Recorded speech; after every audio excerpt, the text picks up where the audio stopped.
Gadis ini pertama kali dia memakai pakaian dalam saat tidur. Saat dia hampir ketiduran, selimutnya ditarik seketika, sehingga kelihatan kedua kakinya. Saat masih setengah sadar, gadis bangun untuk memeriksa. Tiba-tiba muncul tangan yang menarik rambutnya, dan menekannya di tempat tidur. Rupanya adalah ayahnya gadis itu. Gadis itu bertanya, "Kenapa?" Ayahnya tidak menjawab. Dia melihat ke arah badan Sunwo dengan tatapan yang menggelikan. Saat dia melihat ke bawah lagi, dengan fokus dia melihat Sunwo. "Putriku sudah tumbuh dewasa." Gadis yang sangat kasihan. Dia sangat ketakutan. Badannya sudah gemetaran. Ayahnya perlahan-lahan melepaskan tarikannya. Kemudian mengelus mukanya. Air matanya turun dari pipinya. Saat Sunwo mengira akan terjadi sesuatu, ayahnya malah pergi meninggalkan dia. Ayahnya pergi meninggalkan Sunwo yang terdiam tanpa kata. Keesokan pagi, ibunya seperti biasa menyiapkan sarapan. Sunwo duduk terdiam. Hatinya sangat kacau. Dia berpikir apakah perlu memberitahu kejadian semalam ke ibunya. Adiknya turun dari tangga. Adik kecil juga datang ke meja makan. Ayahnya Sunwo dengan senang hati duduk di sampingnya, seperti tidak terjadi apapun kemarin. Sunwo mengingat kembali muka ayahnya kemarin, yang sangat menakutkan. Tapi saat ini, ayahnya seperti kembali ke normal lagi. Sunwo segera pergi. Semua orang kebingungan. Ibunya meletakkan sup di atas meja dengan keras, membuat mereka semakin bingung. Ibunya hanya diam, kemudian dengan lahap memakan makanan. Seperti beberapa hari tidak makan. Semua kelakuan aneh ini membuat semua orang semakin takut. Adiknya memuntahkan makanan dan bilang, "Terlalu asin." Ibunya mengambil segenggam telur, kemudian memasukkan ke mulut seperti orang gila. Apa yang terjadi pada sekeluarga ini?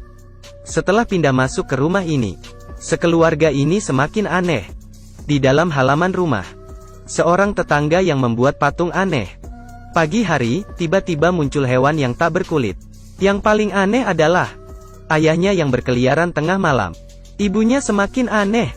Cara makannya sangat teruk. Kemudian dia memberikan makanan ke anaknya. Tapi anaknya tidak ingin memakannya. Setelah melihat ke ayahnya, ayahnya berkata, "Jika tidak ingin makan, maka tidak usah makan." Namun saat itu tatapan ibunya menjadi seram. Dia meletakkan makan di atas meja. Kemudian dia melempar piring-piring. Anak-anak ketakutan hingga gemetaran. Ibunya semakin emosi. Dia memukul meja dengan emosi, berteriak, "Kalian tidak tahu bersyukur?" Dia melihat anaknya dengan tatapan tajam. Anaknya ketakutan hingga menangis. Mereka tidak pernah berpikir, ini adalah awal mimpi buruk mereka. Gadis ini mandi dengan air hangat. Dirinya tidak tahu, saat dia menutup airnya, dan membersihkan embun di kaca. Kembarannya, membuat dia terkejut. Kembarannya meletakkan wajah di kaca. Rupanya hanya bercanda. Keduanya kembali ke kamar. Gadis itu memberitahu Hyunjo tentang kejadian kemarin, tentang ayahnya ke kamar dia. Namun Hyunjo tidak percaya. Dan saat itu juga, ayahnya masuk ke dalam kamar. Keduanya segera menghindar. Semua kata-kata tadi terdengar jelas oleh ayahnya. Saat dia lagi bertanya kepada kedua kakak beradik, tangannya masuk ke kotak pensil, kemudian mengambil pisau, dan mengeluarkan pisaunya. Ayahnya berjalan ke arah mereka. Saat dia ingin melepaskan serangan, berhasil dihentikan oleh Hyunjo. Hyunjo tidak percaya. Tiba-tiba ayahnya muncul di depan mereka, kemudian menarik rambut Hyunjo, dan menatap ke arah mereka berdua. Dengan sekali dorongan membuat Hyunjo terjatuh di bawah, dan mengenai injakan tangga, hingga dia pingsan. Sunwo melihat Hyunjo.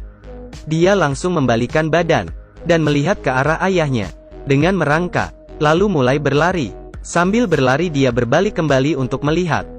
Namun ayahnya tidak mengejarnya, tapi ayahnya pergi ke gudang, dan mengambil sebuah palu tua, dan kembali ke ruang tamu. Saat itu juga, Sunwo kembali sadar, tak melihat ayahnya dan adiknya. Sunwo segera mencari mereka. Tiba-tiba, dia merasa ada orang di belakang. Perlahan-lahan dia membalikkan badan. Saat ayahnya mengangkat palu dan akan memukulnya, teriakan Hyunjo menyelamatkannya. Dengan menggunakan wajan, dia memukul kepala ayahnya. Namun ayahnya tidak terluka sama sekali. Ayahnya mengangkat tangannya. Palunya mengenai pintu kamar, ditarik, dan berhenti. Kemudian, Dari bawah terdengar suara yang sama dengan ayahnya. Ayah asli sudah kembali. Pria ini meletakkan palu dan kembali ke kamar. Pria yang sama persis, dari bawah naik ke atas dengan kebingungan. Melihat kedua putrinya yang bersembunyi ketakutan. Kakinya menginjak palu dan melihat ke arah pintu kamar yang rusak. Lalu berkata, "Kalian bertengkar?" Kedua orang tidak berani menjawab pertanyaan ayahnya. Saat itu, adiknya yang masih kecil keluar dari kamar. Saat Sun Wo menyuruhnya segera pergi, tiba-tiba tangan wanita keluar dan mengambil palu itu. Adiknya melihat itu. Ayahnya berbalik badan, melihat istrinya yang sedikit aneh. Istrinya tidak mengeluarkan suara. Perlahan-lahan dia mendekat. Kemudian, langsung mulai memukul. Pukulan kedua, pukulan ketiga. Semuanya gagal mengenai suaminya. Sekeluarga ini ketakutan. Istrinya melihat ke arah kedua putrinya. Kemudian mengangkat palunya dan memukulnya. Beberapa pukul mendarat di mereka. Tanpa pikir panjang, ayahnya memeluk ibunya. Tapi dia langsung didorong. Ibunya mengeluarkan senyuman yang aneh. Melihat sekeluarga ini, dia menyimpan senyumannya, dan segera pergi. Kakinya menginjak kaca, dan melewait kakinya. Kemudian ditarik keluar lagi. Seperti tidak merasakan sakit. Kemudian dia masuk ke kamar. Tiba-tiba, dari bawah terdengar suara istrinya. Dengan menutup mulutnya, dia naik ke atas dengan terkejut. Pria itu kembali melihat ke arah kamar. Siapa orang yang tadi? Tapi, dia masih sangat takut dengan istrinya. Kemudian dia membuka pintu kamar itu. Dalamnya tidak ada orang sama sekali. Tapi, palau yang bercak darah ada di atas lantai. Palau yang bercak darah ada di atas lantai. Terlihat oleh pria itu. Ibunya mendekati kedua putrinya. Namun putrinya ketakutan dan segera menghindar. Keesokan hari, pria itu menelpon adiknya agar dia membantu menyelesaikan masalah itu. Pada sore hari itu, adik yang bekerja sebagai pastor datang ke rumah abangnya. Dia sempat bilang ke abangnya tentang apa yang dia lihat. Tapi abangnya tidak percaya, sehingga membuat hubungan mereka semakin jauh. Malam itu, sekeluarga memutuskan untuk tidur bersama. Tengah malam, adik kecil terbangun karena kebelet pipis. Dia tidak mengganggu orang lain. Anak bungsu yang polos ini, saat dia sendiri masuk ke toilet, bayangan anak kecil yang sama persis melewatinya. Benar saja, semua anak bungsu di dunia ini sama saja. Anak itu mengangkat pisau dan mengeluarkan senyuman aneh, mengangkat dan berhenti. Anak itu tidak membunuh pastor. Seperti dihentikan oleh sesuatu. Pastor kemudian membuka matanya. Dengan begini, karena keberadaannya, sekeluarga melewati malam itu dengan aman. Keesokan hari, pastor mengatakan bahwa dirinya tidak sanggup menyelesaikan masalah itu.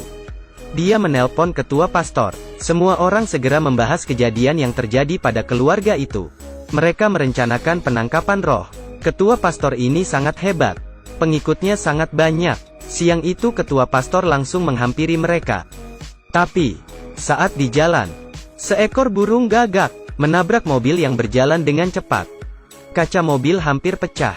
Saya tidak mengerti, kenapa tidak menghentikan mobil. Apa alasannya? Ini menyebabkan semua pastor dan ketua pastor terbunuh oleh kecelakaan. Saat itu juga, pria mengikat kedua tangan dan kaki putrinya di atas tempat tidur. Ibunya tidak tega, tapi tidak ada cara lain. Mereka harus menunggu kedatangan rombongan ketua pastor. Tengah malam, pastor kembali ke rumah. Badannya penuh dengan darah. Dia membawa kabar yang sangat buruk. Rombongan ketua pastor, semuanya mati kecelakaan. Segala hal nanti harus diselesaikan mereka sendiri. Melihat sepupu yang sangat kesakitan, pastor harus melakukan sesuatu. Tapi, dia benar-benar penakut. Karena terakhir kali dia menyinggung roh jahat, mengakibatkan keluarganya semuanya terbunuh. Dia takut kejadian itu terulang lagi. Jika kehilangan keluarga abangnya lagi, maka dia akan menyesal seumur hidup. Abangnya melutut dan memohonnya agar dia bisa melakukan sesuatu. Mereka harus mencoba sekali. Depan belakang semuanya kematian. Pastor menyalakan lilin, menebarkan air suci. Saat Sun Wo mengenai air suci itu, merasa sangat kesakitan. Sangat kesakitan. Kemudian dia menangis dan tidak tahu apa yang terjadi. Salib diletakkan di atas tubuh Sun Wo. Sun Wo tidak ada refleks. Tapi, Adegan sebenarnya baru saja dimulai. Gadis ini diikat di tempat tidur. Dia sangat ketakutan. Pastor sambil menyambuk. Sunwo sangat kesakitan, hingga terus berteriak. Keluarga yang melihat itu sangat sedih, dan sangat sakit hati. Dia berteriak, kenapa? Kenapa harus begitu menyiksanya? Pastor bertanya ke ayahnya. Apakah masih terus dipukul? Ayahnya membulatkan hati, dan mendekati Sunwo. Dengan lembut dia menekannya, dan melepaskan ikatan. Sunwo terus menangis. Pastor mengeluarkan salib, dan meletakkannya di atas badan Sunwo, disertai dengan tangisan gadis itu. Cambuk kedua dipukulkan. Sakit.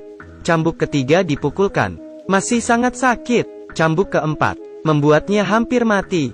Cambuk kelima, cambuk keenam dipukul ke badan Sunwo. Tapi sakitnya di hati ayahnya. Pastor mengganti cambuknya, dan terus mencambuk. Gadis itu kesakitan hampir kehilangan rasa. Saat dia membalikan kepalanya, cambuk mengenai mukanya. Saat itu juga, agensi bergegas ke lokasi kecelakaan. Saat mereka menyelamatkan rombongan ketua pastor, tiba-tiba terjadi ledakan. Hal yang aneh adalah, pastor itu juga dalam rombongan itu, dan sudah pingsan sangat lama. Di sisi lain, Sunwo sudah hampir mati dicambuk. Jika mereka tahu bahwa pastor ini adalah dari roh jahat, akan ada cerita seperti apa? Pastor masih terus mencambuk dengan keras ke badan Sunwo. Ibunya tidak tahan lagi. Pengusiran setan macam apa ini? Ini adalah pembunuhan. Dia langsung menghentikan pastor itu. Melihat ke arah suaminya, dia berkata, kita tidak buat lagi. Biarkan kita sekeluarga mati dengan tenang. Tapi, ayahnya juga sangat bingung. Sekeluarga ini sangat ketakutan, juga tidak tega. Pria itu mendorong istrinya, kemudian menyuruh pastor terus mencambuk. Tiba-tiba suara terdengar di telinga pria itu. Kau adalah penakut. Kalian salah pukul orang. Pria itu seperti mengerti sesuatu. Perlahan-lahan dia bangun, kemudian mencekik istrinya. Dengan kuat, pastor mengeluarkan senyuman yang aneh. Anak kecil ini ketakutan. Istrinya mengambil gelas, dan memukul ke kepala suaminya. Pria itu mendorong istrinya ke dinding hingga pingsan. Melihat istrinya yang penuh darah, dia sepertinya mengerti sesuatu. Kemudian dia berbalik arah. Adiknya mengeluarkan senyuman yang lebih aneh. Pria itu menyerang ke roh jahat itu, tapi langsung dipukul hingga terjatuh. Pada saat roh jahat itu akan membunuh pria itu, adik yang asli datang tepat waktu. Dia membacakan mantra, dan berhasil menyelamatkan keluarga ini. Sunwo yang sekarat, pelan-pelan jalan mendekat ayahnya, dan berkata, kenapa memukul saya begitu lama? Apakah saya bukan putrimu? Saat itu juga, pastor mengeluarkan cermin. Sunwo akhirnya mengeluarkan wajah aslinya. Pastor memutuskan untuk membawa roh itu di dalam tubuhnya, bersama dengan roh jahat, pergi ke surga, dan dihukum. Lambang imannya jatuh ke atas lantai. Ini adalah kali pertama dia berpisah dengan lambang imannya. Cerita akhirnya terlihat sangat sadis. Saya memilih untuk tidak meneruskan lagi. Pasti berhasil mengalahkan roh jahat dengan imamnya. Film pengusiran roh Korea ini sangatlah jago dalam pembuatan filmnya. Jika kalian tertarik, bisa coba menontonnya. Terima kasih sudah menonton. Sampai ketemu lagi.